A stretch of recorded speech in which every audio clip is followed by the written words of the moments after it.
and welcome to the Mime Radio Show. I'm Karen Hoyer. And I'm James Donlin, and we both have big smiles on our faces, because I think we have a really, really interesting guest. And we have Michael behind the screens, taking care of making us look beautiful and sound good. I'm expecting him, some fingers to come over the top of the frame, and then these eyes come up and look. Maybe we can work that out sometime. Right?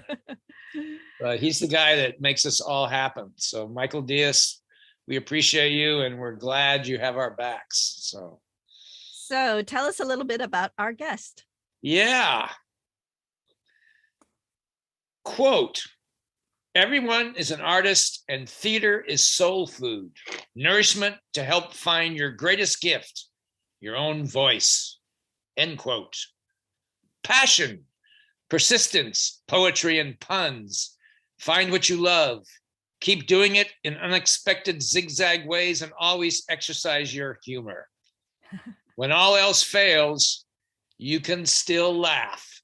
Nobody can stop you. These are words expressed by our guest today, Barbara Leigh. Barbara was the co-founder and leader of the Milwaukee Public Theater with more than 100 original works to her name, and has spent 4 decades acting, teaching, leading workshops, and organizing community projects. After suffering partial paraplegia in a serious accident in 1987, she took on hurt and healing with art, addressing trauma, survival, caregivers, Alzheimer's, abuse scars, and even the Americans with Disabilities Act. The company was founded as Friends Mime Theater in 1974 and later changed its name to Milwaukee Public Theater. Their street theater style, employing skillful, committed el arte clown techniques with music, dance, puppetry, poetry, parades, and wildly colorful spectacles of all sorts, was shaped to address the most serious real-life issues facing individuals and communities. Issues such as sexual abuse, mental illness, end-of-life care, HIV/AIDS, bullying, nuclear power, racism, and healing. So let's welcome in Barbara Leigh. Hello. Hello, Barbara. So glad that you're here. Yeah. Our original plan was for you to accompany our wonderful Reed Gilbert, who is the founder of the Valley Studio, and we were going to interview you both, but unfortunately that was not meant to be. I'm so sorry, but I am so happy to be able to talk about Reed, because he was and continues to be such an influence on so many lives, and certainly for mine. Was before your experience as a student at Valley Studio taking classes, had you done theater before, or had a theater degree in college or anything like that? How did you get there? I was actually working on my doctorate in theater, and I was hunting for a dissertation topic, and I was taking Asian theater at the time, and my Asian theater professor said, you must read about Michel Saint-Denis. He started theater schools all over the world, and he's written an article that I think you should read. Well, of course, I read it, and at the end of this, it was all about the L'École de Vieux Colombier, Jacques Apost's school for actors. It was a revolutionary acting school that really started with children. And I read this article, and at the end, it says, no one has written the history of this school. Someone must do this before the memories are allowed to fade. And I'm like, well, yes, it's me. I have to do this. It was so exciting. So that took me on this wild ride of going to France, talking with Jacques Apost's daughter, Marie-Hélène Dasté, and she allowed me to come into her apartment. She gave me the key, but the category, the catch-up was, no, don't take anything out. You can just copy everything. So it was the time of no place where you could copy anything. I couldn't take anything out. I had to rent a typewriter and type out this whole thing. This was what, the late 60s or early 70s? Yeah. This was early 70s. Yeah. So, So that was the start. And the root of the training in this school was mime. It was movement. It was creating theater that was really more, well, let me start from the beginning of where theater was at the time of Jacques Coupeau. Theater training was basically you copy the most famous actor. It was the star system. But then when more realism came into the picture, it was completely bizarre to have somebody who was elocuting and just being very declamatory and not speaking to each other and not being realistic. So there needed to be a kind of actor that was more alive and truly living on stage. And then that was the start of kind of transforming theater. But then Coupeau wanted to go further. He wanted theater that was more, that would hark back to the roots of theater, where it was really a communal experience and where theater dealt with issues and concerns of the people, or going back into the Greeks and the early Greek theater that spoke to just incredible life issues. So he wanted to start with the theater that was with children. And he would start in silence. He would work with masks, with movement, and really try to find the essence of a character by building it from kind of the outside in and the inside out. He worked with both.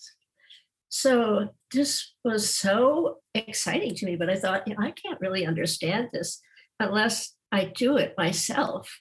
So I was thinking, where can I possibly find anybody who's doing mime these days? Well, there was Paul's bookstore had a poster in the window in Madison, and Reed Gilbert was doing a mime performance. And so I was like, I got to go to that. I went to the performance, and I was completely captivated. This is what I want to do. And fortunately for me, he was giving mime workshops. So I took some of the workshops, and then there was an opportunity to actually go to Valley Studio in the summer. And I just zoomed over there. I just was like, yes, I have to absorb this.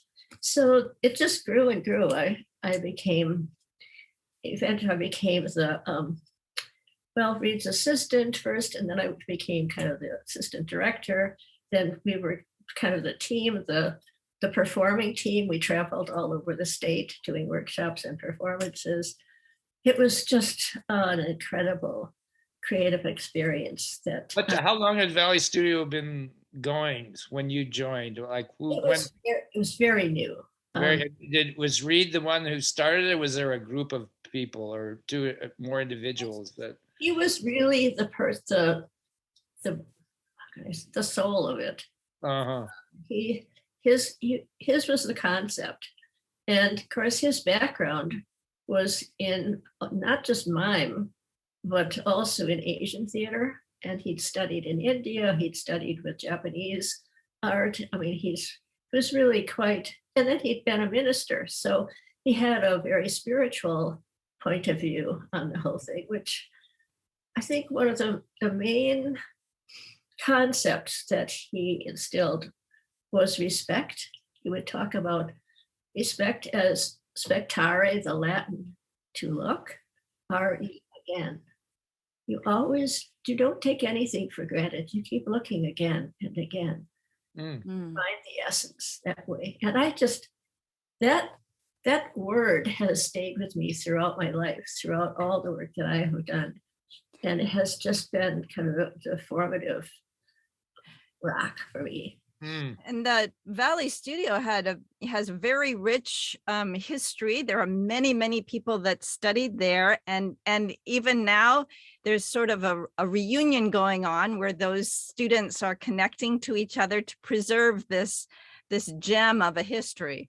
Yes, so exciting. And then some of the great teachers, master teachers over there. You mentioned Asian theater, Japanese theater. I know Mamiko, the very prolific, amazing Japanese young woman at that time. Mime was there, and people who were master teachers of the crew technique, and there was even contemporary dance there, wasn't there? I mean, it was a kind of a melting pot of new and expressive forms of movement in the theater sense, right? Carla Mazzoni Clementi was there. Yeah. Media.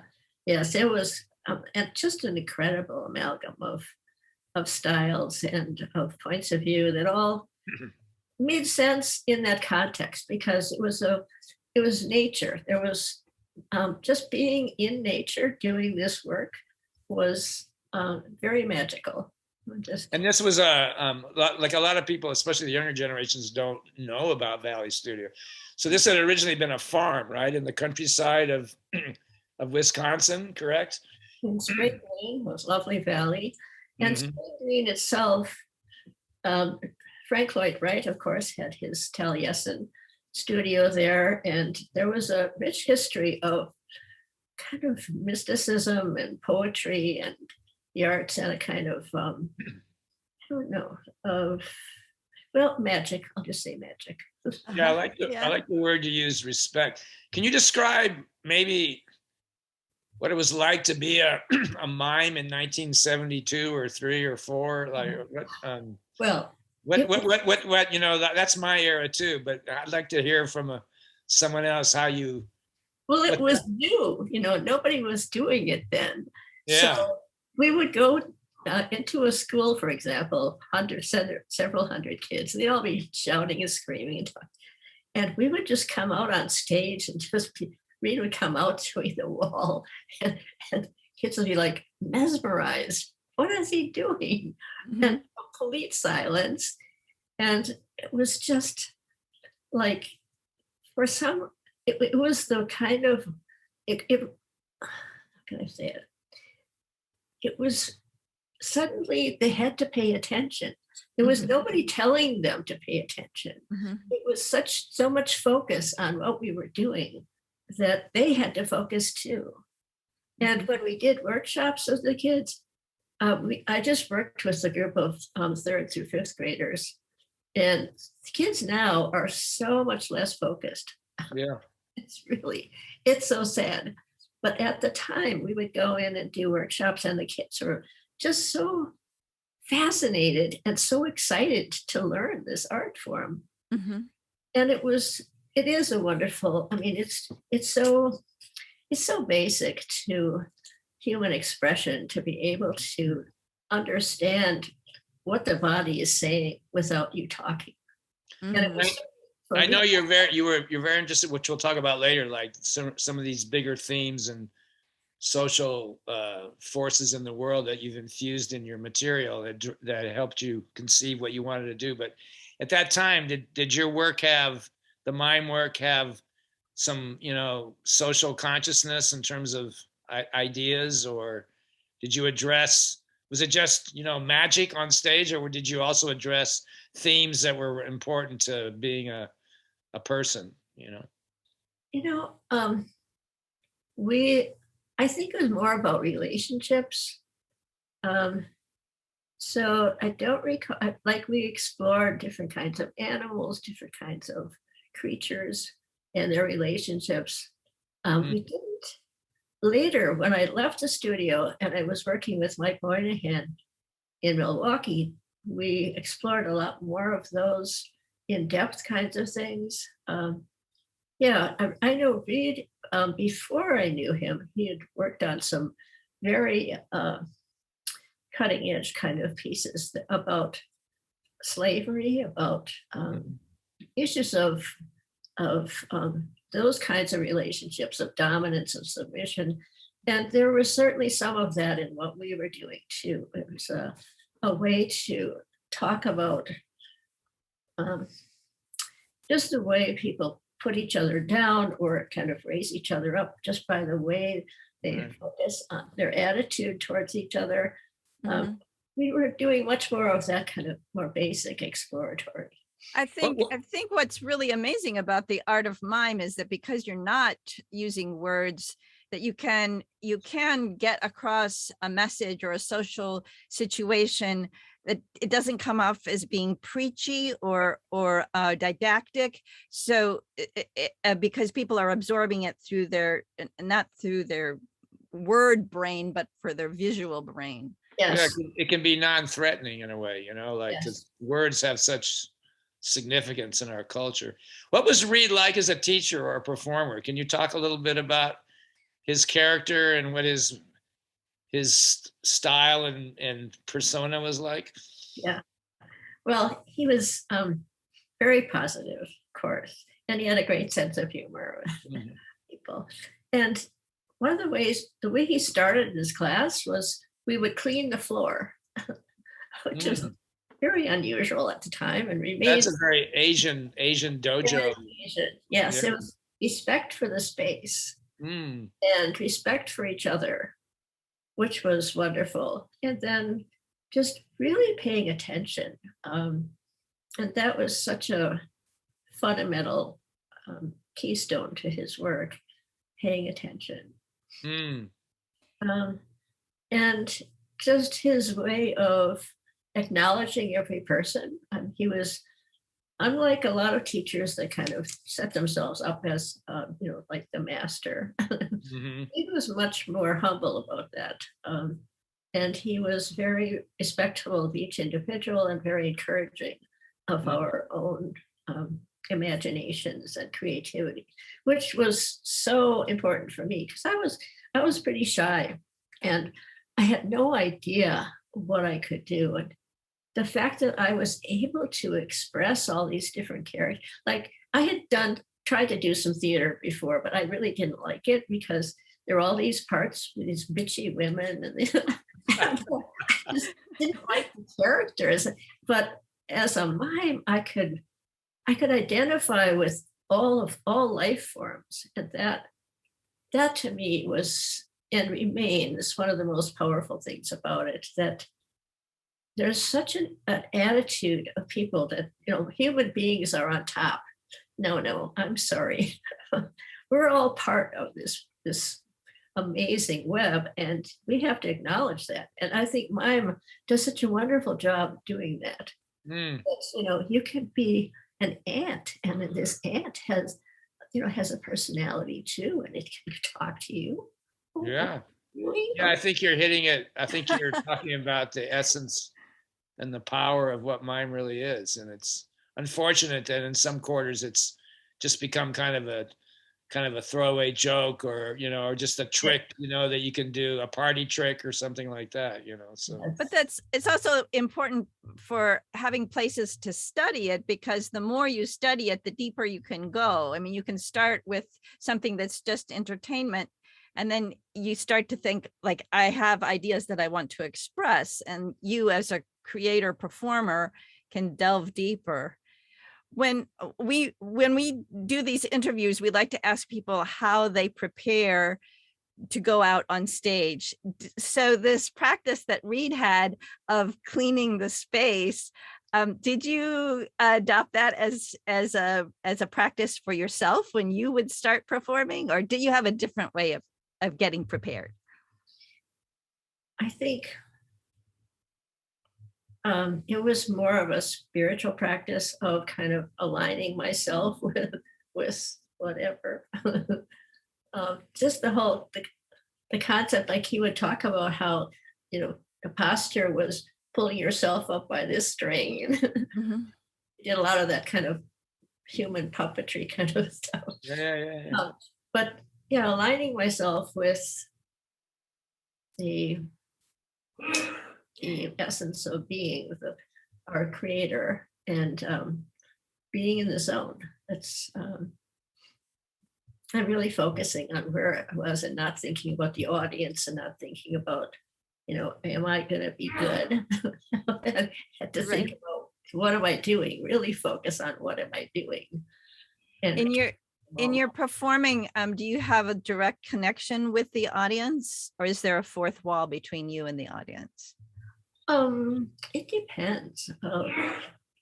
Doing a mime show, we didn't. Of course, we were in the beginning. When I was working with Reed, we never talked. I mean, everything was silent. So there was definitely an acknowledgement of the audience, but there wasn't something that we would kind of see what no, there wasn't that kind of thing. But one thing that's interesting, I think, even though the mime, the certain styles of mime are like looking at this magical figure in in a world somewhere that you can't quite touch. But yet your work later in Milwaukee was it sounds like it's so interactive at times.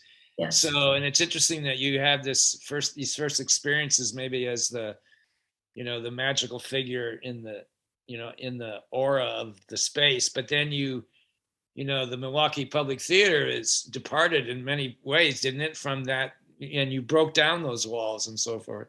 Oh, for sure. Yes. Yeah. Did you think the mime work you did earlier at Valley Studio with Reed and with were you part of the Wisconsin mime troupe, or was that Yes, after? well, the two of us for the Wisconsin. Yeah. So did you find that work really laid the foundation for the work that you've done later? Oh, definitely. I mean, we did eventually. I mean, we worked for like during the winter when we toured, it was just the two of us. But during the summer, it expanded to like, I don't know, up to 10 people. And so there were short pieces by a number of people. And it was also very much of ensemble work. And that was the other thing about Reed, that he really focused on us working together and really being very sensitive to each other in terms of the whole piece. And each working towards the essence of the piece itself, not trying to upstage each other, which were the pieces that you created started by different individuals in the company, or was it all Reed's material, or how did that work? No, he really encouraged people to come up with their own ideas. Yeah. Were the participants of the upper Midwest, most of them, or were there people from all over the country, or even from all over? I was amazed. Yeah. People from New York, people from the West Coast. And the Valley Studio program, was that just a summer institute? Well, it attempted to be year-round, but it was very difficult to do it during the winter. Yeah, I've heard some comments by during these Valley Studio reunions, people talking about what it was like there in the wintertime. Yeah. When you decided to leave and seek your destiny elsewhere, what made that decision for you to move on away from Spring Green and so forth? Well, it was very complicated. Is that a loaded question? Is that complicated? It was very complex. I mean, I did not want to leave, but yeah, just a whole series of circumstances. And then part of it was that I wasn't getting anything done on my dissertation. I was having too much fun. So you do even now you do a PowerPoint presentation, don't you? That sort of like tracing from the Capot years, or even before, eventually into the Valley Studio influences and so forth. Yes. So you have this scholarly side to you you think too, which is great. Sometimes I think too much, but I think it's very important to know to look at the world and see the influences that create stuff. Yeah. Well, I realized early on that if I tried to do more of a philosophical dissertation, I would still be working on it. If I could take a chunk of history and just describe that would be plenty. So that was pretty much the dissertation, L'École de Vieux Colombier from 1923 to 25. So those are the most formative years. And that Vieux Colombier school had so many different influences, and that timeline that you create through Decroux and Lecoq and Marceau and into what's going on in the United States and the Valley Studio. It's really fascinating to look at. Oh, thank you. Yeah. So my dissertation is 700 pages. Wow. After that, I was like, I'm never sitting down again for more than 5 minutes at a time. Well, then when my accident happened, I was like, oh my God. Yeah. Before we get to that big life-changing event, what were your origins? How did you become inspired to work in theater and movement? And like, are you a Midwest Midwestern girl originally? Or where did you come from, and who influenced you? Like, what artists or parents or friends might have influenced you to like put on whiteface and so forth? I blame it on my mother, of course. Yeah. My mother was a theater artist. She's Oh. from Sheboygan, Wisconsin, small town. But her parents, my grandparents, were very encouraging. So she loved to tell stories, and she realized she really wanted to be an actress. So she studied in Chicago. And then when she met my father in Chicago, he was an aspiring playwright, and they moved to New York. And she worked for the Clarity Major Children's Theater. She did one-woman shows. She did Peter Pan, for example, playing all the characters. And then, yeah, later when the war happened, my father went into the service, and I was almost born, so she had to go back to Sheboygan to have me. And I was mad at her about that later. So why couldn't you have me in New York? So we moved into my grandparents' house. It was this great big old house, 2 blocks from Lake Michigan, which was actually an amazing childhood, spending time at the beach almost every day. Wow. And then my mother, as a storyteller, she didn't have a whole lot of opportunity as a professional actress, as you can imagine, in Sheboygan. But she did raise us on stories, and I became a total story junkie. So I always wanted to be able to tell stories, but since my mother was in Sheboygan, my mother was kind of a freak because she spoke with elocution and diction and range and volume and passion, and people in Sheboygan speak kind of like this. So I was like, Mom, ooh. She was amazing. I mean, she's totally ahead of her time. She did one-woman shows about women who were making a difference in the world, really strong women leaders. And she traveled all over the state. She was her own publicist. She would pretend that she had an agent. She'd say, oh, well, I will talk with Charlotte about that for her, and I'll get right back to you. She had her own brochure. It was pretty awesome. So on the one hand, I totally admired my mother and loved her very dearly. And on the other hand, was repelled by the fact that she was so different from other people, and I wanted to blend in. So when I started studying mime, it was so freeing for me because I didn't have to deal with speech at all at first. I was just there in the moment, and I could be all these different creatures, and I didn't have to be a specific personality dealing with social issues that women, horrible women, whatever. Yeah. So it was very freeing. Wow, you said you used to go to the beach. I think, I grew up also near the Pacific Ocean in farmland that borders the Pacific in Southern California, the old classic California. And I think that sense of space of maybe the horizon over the lake, or the ocean or the sky, which is very prevalent, it really helps a young person to shape their imaginations, whether it's watching the clouds or, just looking at space itself as it moves to the horizon. I think that I can understand when you mentioned that, how that's in your head, and it makes sense to me, that you might think of yourself as a mime later on, Yeah. So.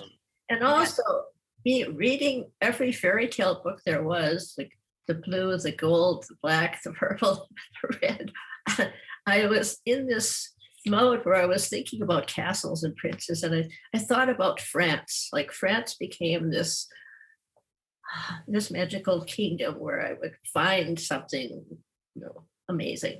So at an early age, I really did want to go to France, and so I studied French in high school, and then in college I took classes, and I was kind of getting tired of it all. What am I really doing with these classes? And then again, there was a notice that said junior year abroad in France. Like, oh, so I applied for that and I got a scholarship to spend my junior year in Aix-en-Provence. And that also was very formative because of learning French. And I accidentally graduated in French. It's another story. That set me on the road. Okay, so what can I do with this? And then I ended up getting married. And so I wanted to stay on campus. So I started teaching French as a TA. And then I was like, oh, what can I do with this? I hated teaching French. So then I took a speech course. They didn't even offer a theater major or anything. I took a speech course. Is that University of Wisconsin in Madison? Yes. And for my final project, it was the speech course was taught by the head of the department. And I did a satire on the class as my final project. and he laughed so hard. He said, if you ever want to go into this field, let me know. Well, that was an invitation I couldn't refuse. So when I couldn't figure out what to do, I went to him. He said, well, you could get your MFA, or since you have all these credits in French, you could get your PhD in French theater. And I thought,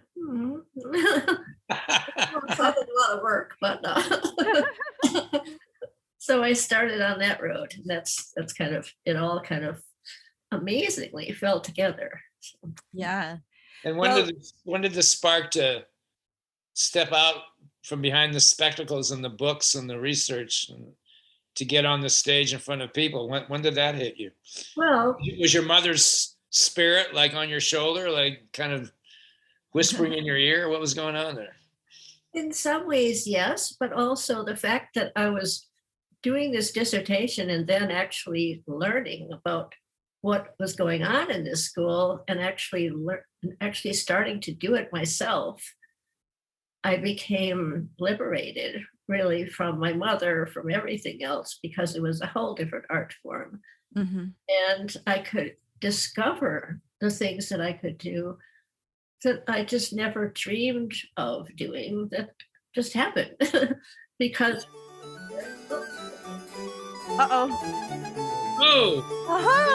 it's time for a gift. Gift time. So I think you received something in the mail, right, Barbara? Yes. Let's I think that music signifies by our hidden musicians that it's time for you to open the gift. Oh, yeah. And tell us where it came from and what you find inside. All right. It says, please wait to open during the 529 interview on the Mime radio show podcast. And here we are. Mime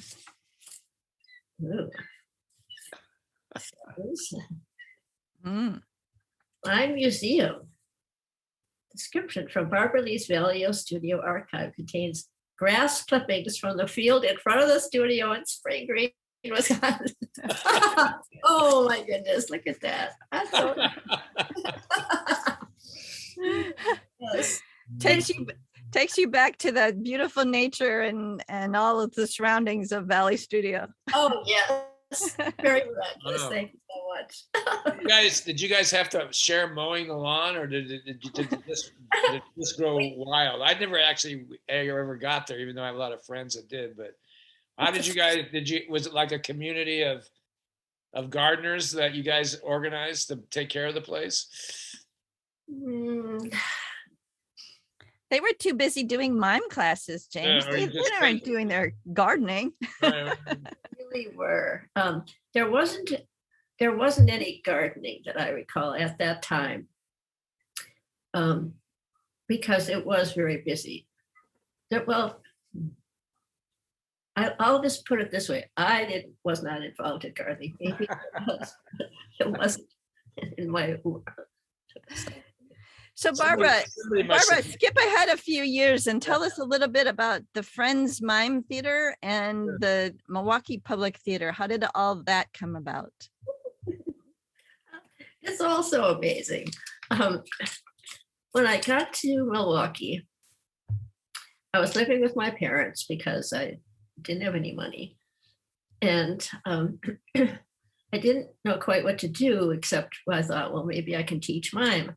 So I met this wonderful woman, Diane Johnson, who was the head of UW Extension programming, and they were doing all these creative dramatics workshops all over the city. And so I started teaching creative dramatics, but I also really wanted to teach mime. So she said, well, why not? We'll help to support that. And I found that I was. Wait, can I just stop for a second? Yes. You said creative dramatics, which is actually an old term. They used that when I was in college, but which is kind of a crazy term because all dramatics should be creative. But that was for those of you listening or watching that don't know what that is. It's more or less very creative children's theater, or Yes. usually for young people, and there's a teaching element to it as well as a performance element.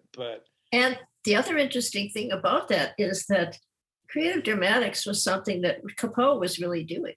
And really, yeah, the woman Suzanne Bing, who was also very formative in the school, had studied Montessori training.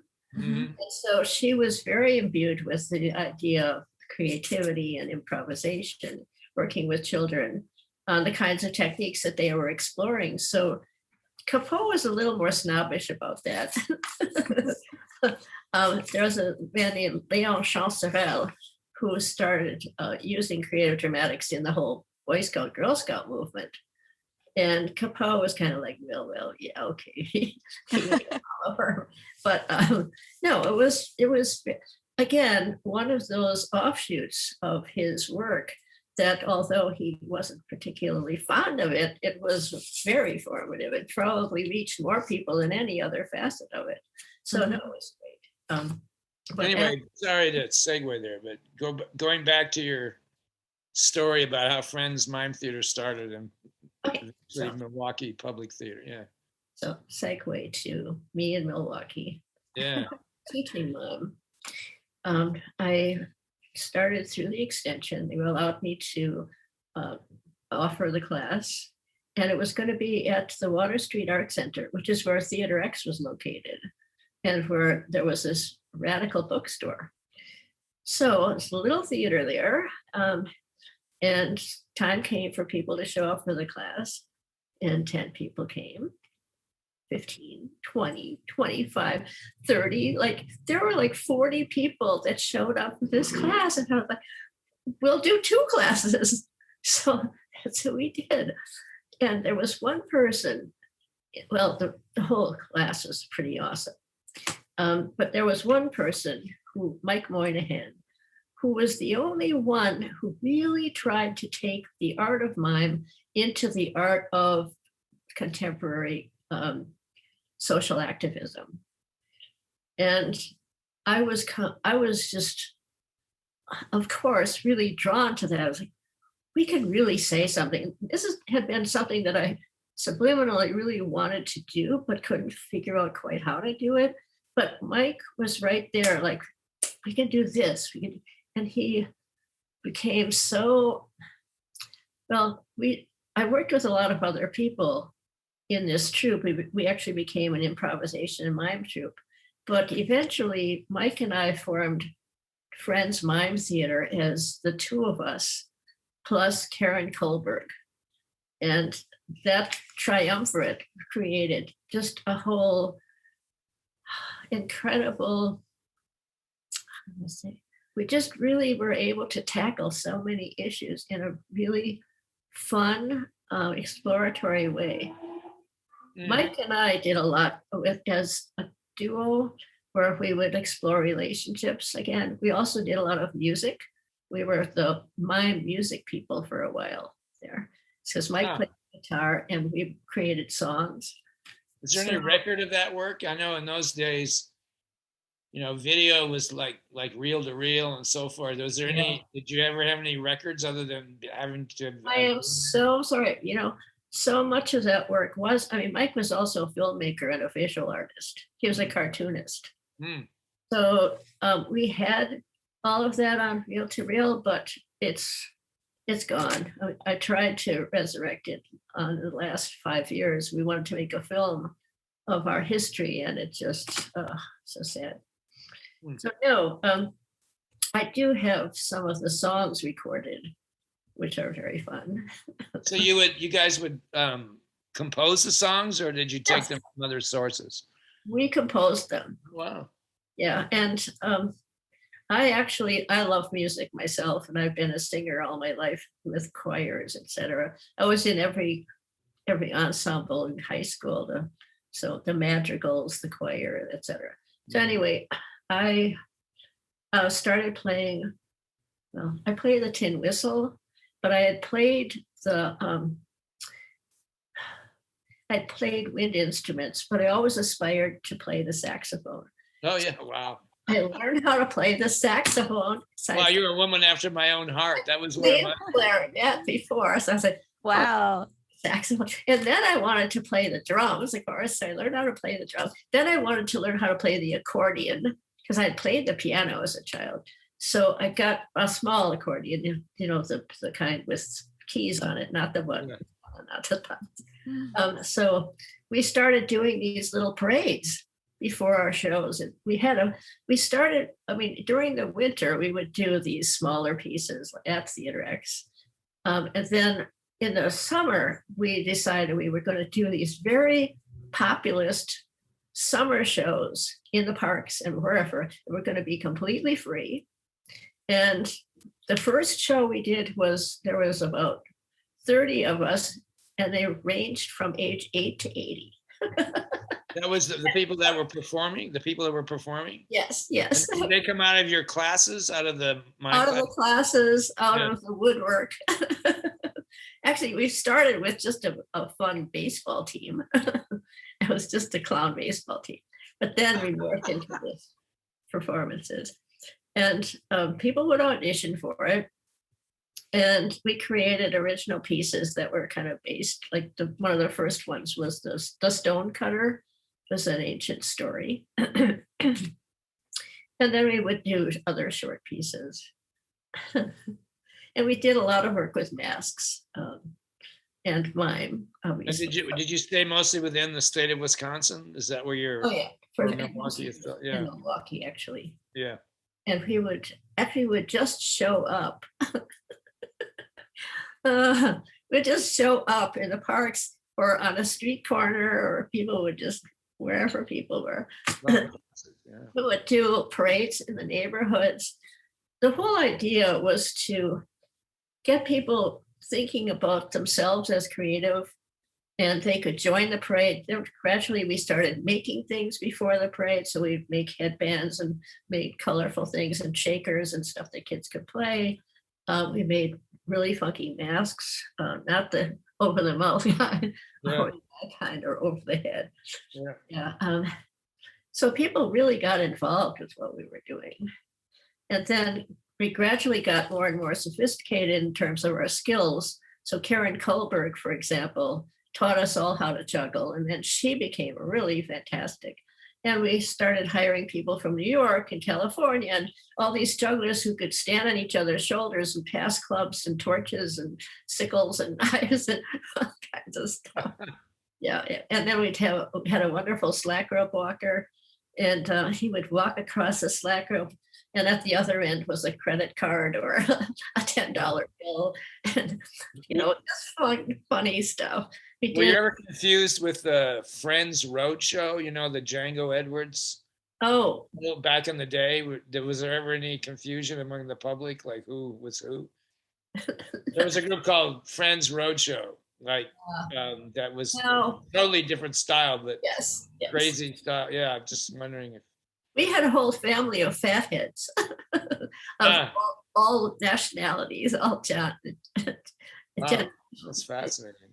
And so now this was it seems like you have hooked into the spirit of what theater has been over the centuries, in world theater, this way to connect with the community. Yes. Involvement, all the parade-like qualities, the addressing themes, the celebration. It seems like you really were able to hook into that and make that work. Absolutely. Yeah. Yeah. I mean, all of the summer shows all had these kinds of funny, whimsical short pieces, but we would always have one longer piece that dealt with an issue. One of my favorites was learning how to read. Mm. It was very musical too. Music was a very fundamental to these pieces.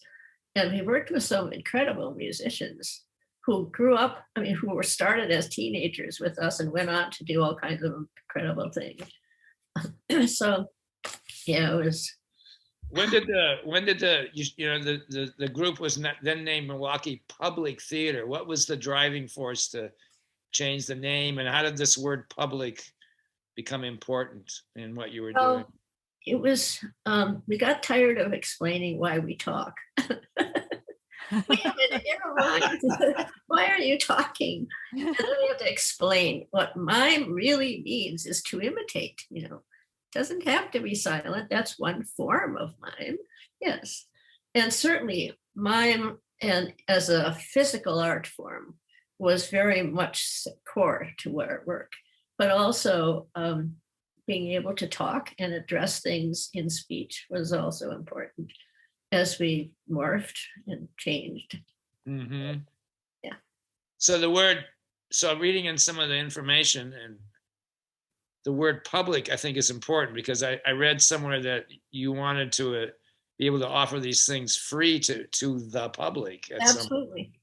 All of this stuff was free. Yeah. It was, I think about, could we do something like this today?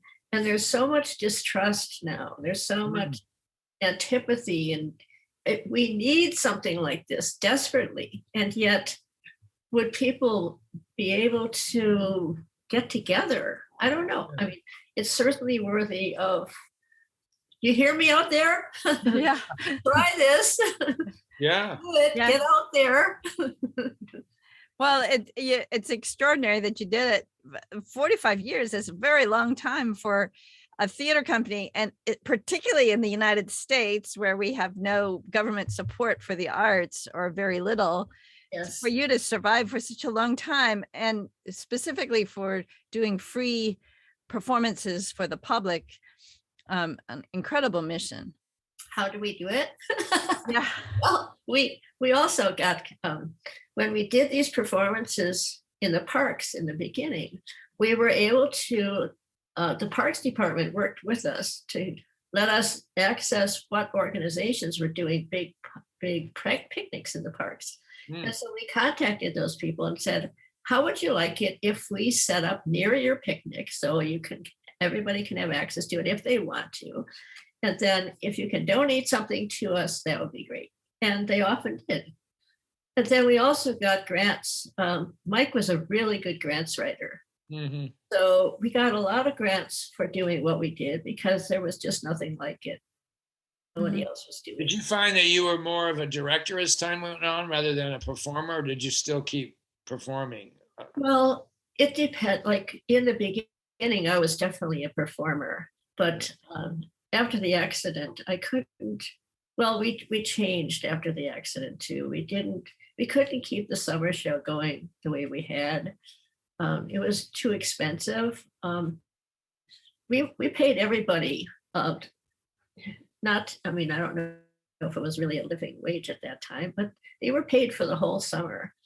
But we just couldn't keep it going in that with that intensity for more than, I think it was probably about 10 years of that. Mm-hmm. You mentioned the accident. So this was a shift in your life, I think.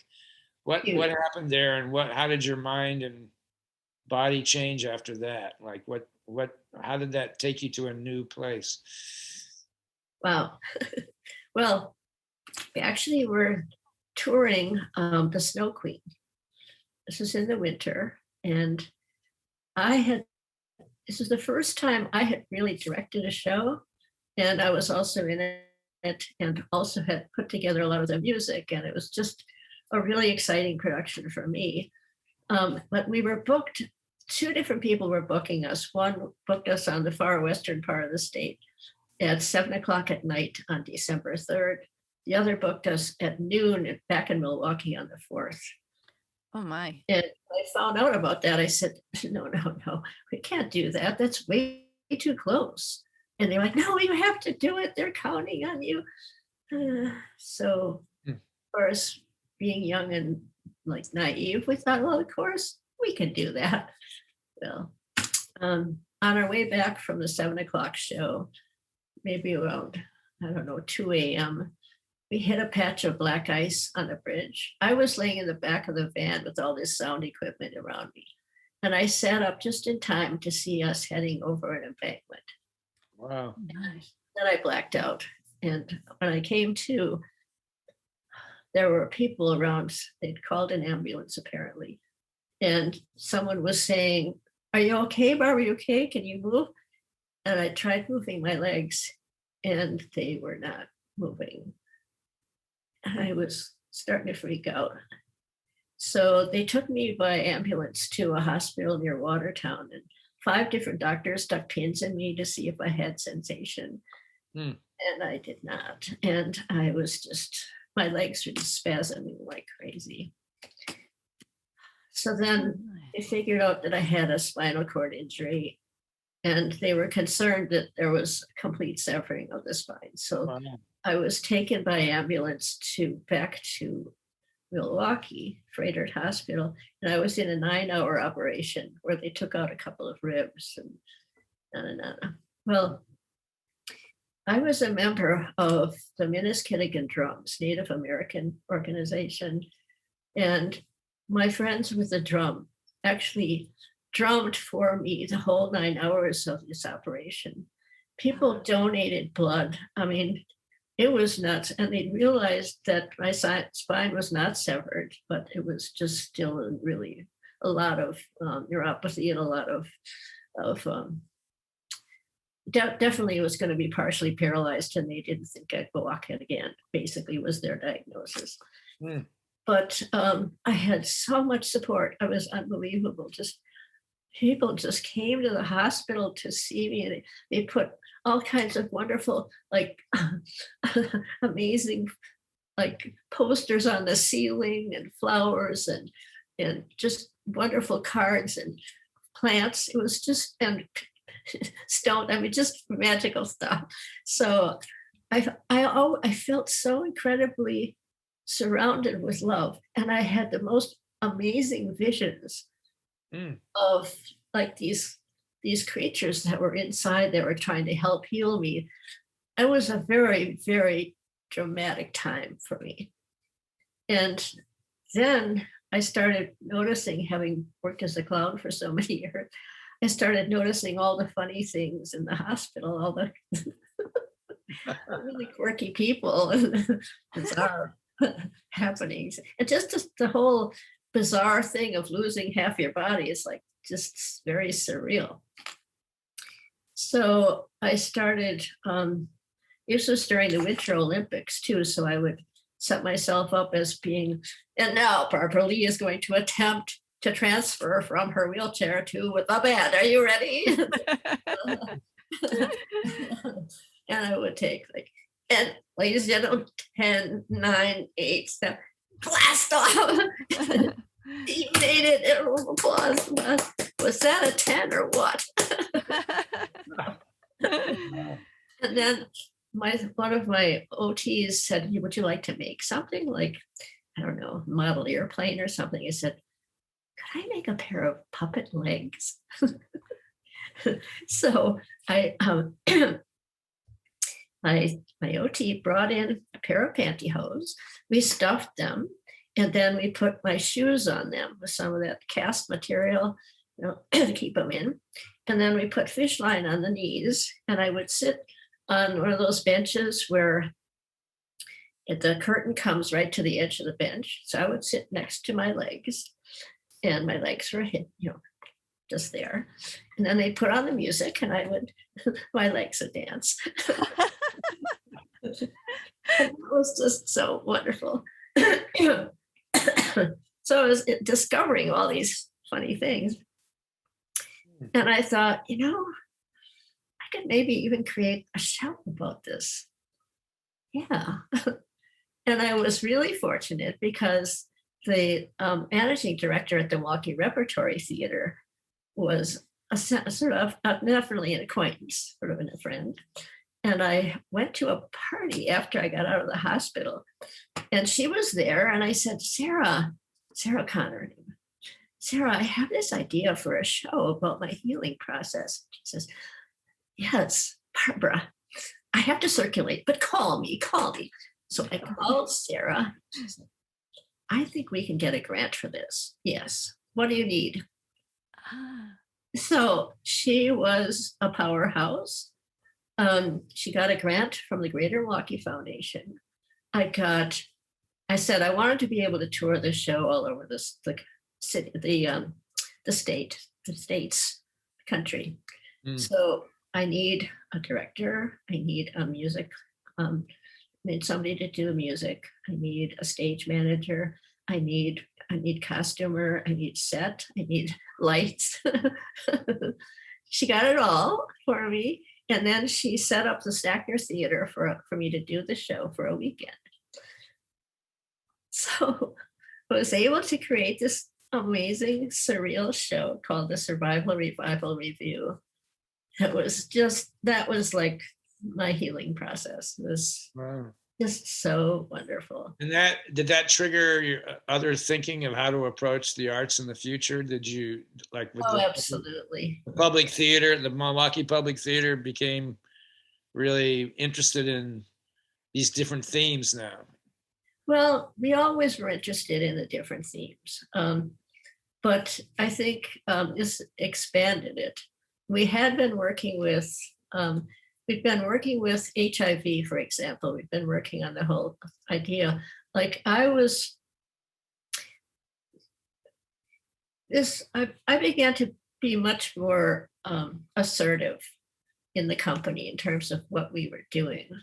And I went to see a performance, for example, about sexual abuse by Lakina Caldwell. She had interviewed all these, at least 50 women who'd been sexually abused. And she put together this really powerful show.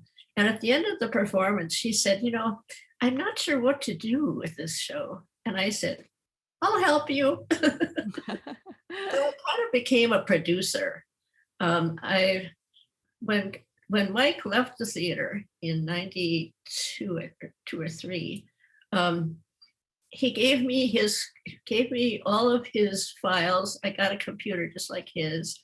I got all the amazing things that he'd written before that I could piggyback on. And then I set about raising money to do these kinds of projects and was able to get grants and was actually in the show myself.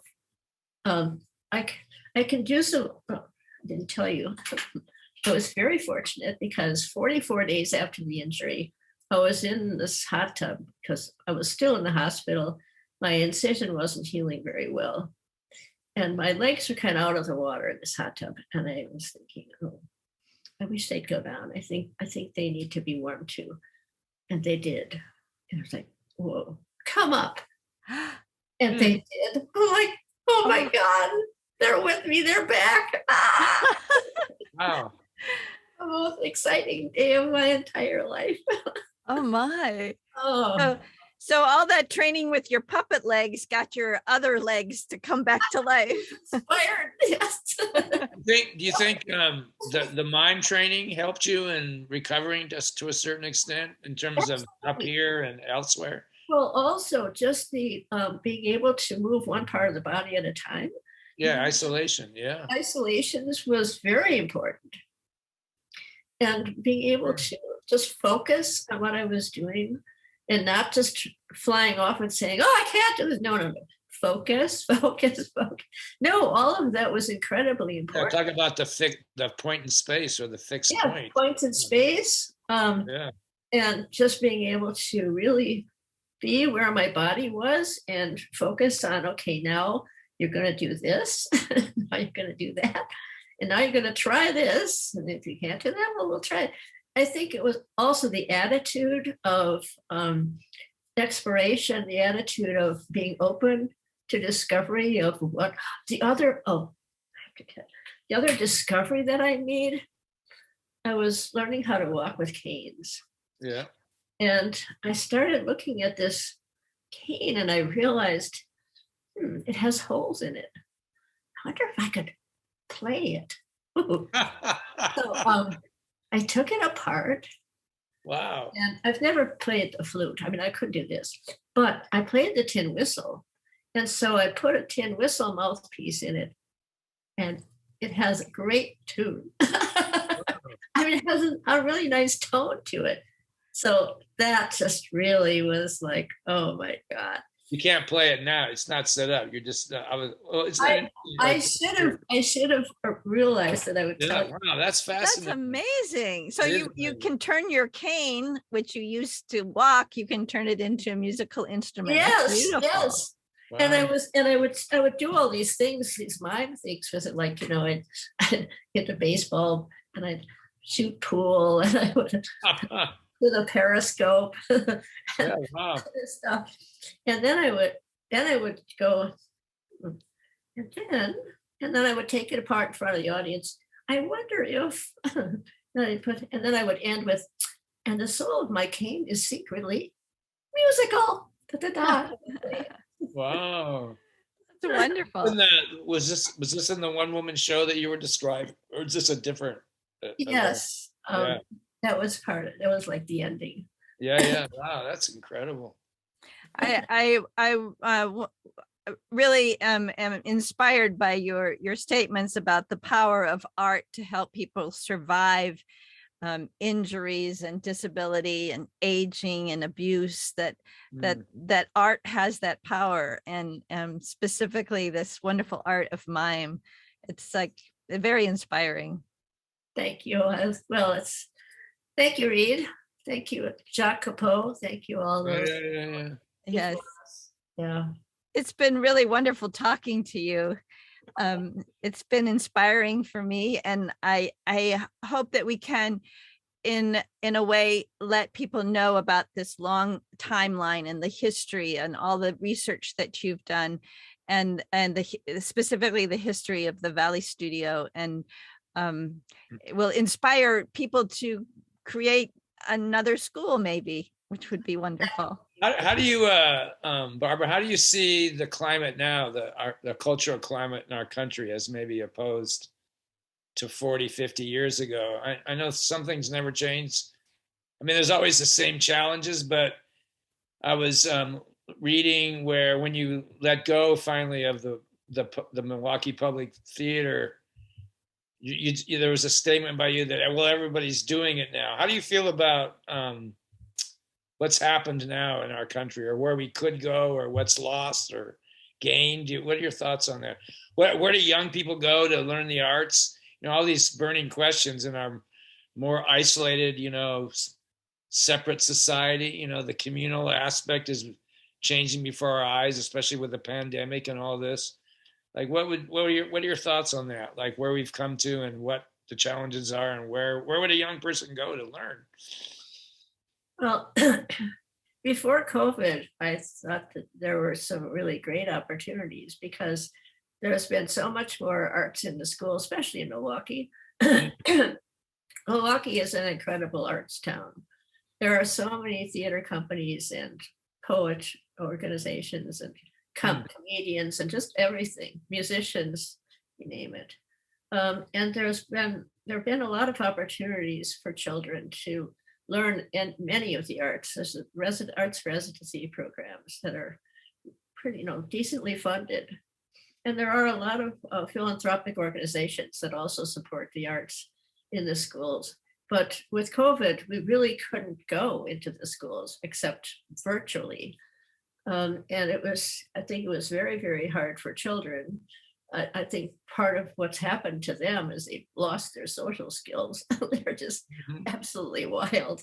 I was just mentioning that I just did a project with 3rd through 5th graders, was able to get a grant to work with them to create an original performance about, or play about, our pollinators and what's happening to them.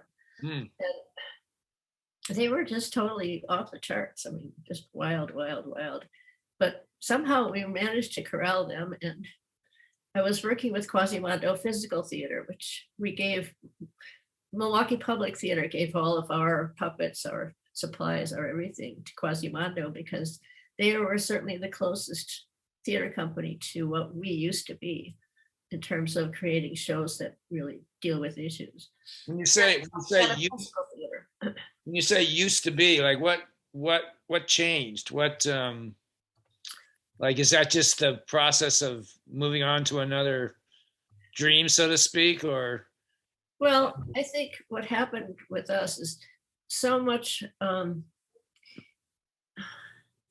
lot of our work depended on playwrights with Milwaukee Public Theater, depended on playwrights who could really tackle a lot of these issues. And when Mike left the company, I am not that person. I mean, I'm more of a midwife to the theater. But I'm not somebody who can just do it all. Like I'm a Pisces, for God's sake. Mike was a Leo. It's like, you do it this way. Oh, good. Somebody knows what they're doing. So it just wasn't. And then I was able to find other people who were doing this work and support that. Like I did with Lakita, and I did with, we started an African youth performance troupe, drum and dance troupe, because Lucky Diop from Senegal came to me and said, these children, they need to learn how to drum. They need to be able to listen to each other. And I'm like, yes, I can help you with that. So I helped raise the money for that. But our board gradually wanted me to step down because I was getting older. And it's like, you really need to, and besides, you're not building in a salary for yourself. By this, after the accident, I just was donating all my time. So there just wasn't the infrastructure without me, without somebody like myself who was going to be there 24/7. Somebody who needed a lot more money. We had an executive director who lasted for 4 months and then quit, and then we got another one, and I mean, it was just a mess. So, this company, Quasimodo, is a physical theater company that sort of became the ones to carry on your work, which is that's a lovely thing, actually. Yes, it is. I'm so excited that they're doing this. That's good. Do you think, like getting back to this question of what does a young person do now? Because there is I worked in universities for a long time, and now no theater companies tour to these concert lecture series. Very few dance companies. I mean, there's a lot of musicians still and speakers, but the world of theater is rarer now. Yes. And my theory is that drama departments in colleges might be obsolete in 20 years just because of the way the formulas are now. It's kind of working against learning the arts in a university in a very specific way, So I'm wondering, do you think things have always been the same, or there's new challenges? What would you suggest should happen, or strengthen what has happened in the past, or what do you think? I think some of this is going to depend on COVID, of course, because it's very, very difficult for people to really feel safe together. Yeah. Certainly, it was very challenging to develop a show with kids who all had to wear masks, for example, and couldn't express anything facially. But I do think that having more grassroots kinds of companies like ourselves, like the ones that you formed yourselves, I think we need that. We need people to feel like they can do that and that they can get out there and express what's going on in ways that can make a difference. Because we certainly, I mean, there is such a powerful need for community, for people to feel like they're part of some kind of positive whole. So, I think theater can do that. And I think that'll always be present. I mean, the sense of the world needing community will always be here, and that's where theater plays a role. So Well, it's such an amazing thing that you contributed to that, and now we have people that can use your work as an example. So we thank you for that. That's a good. What about legacy? Do you have any thoughts about legacy, or is that important to you? Like, do you want to be remembered in a certain way, or is it all fluid? You know, we go to the next moment, and what people think is a byproduct that we shouldn't be concerned. What do you have any thoughts? Or, you know, it'd be great if there were films and documentation of, for example, all the work you've done, and that's hard to do sometimes in this world we have. Well, I actually have a friend who used to do film work for our theater and various residencies. And he really wanted to do a documentary on myself. And I was like, no, let's do a documentary on our theater.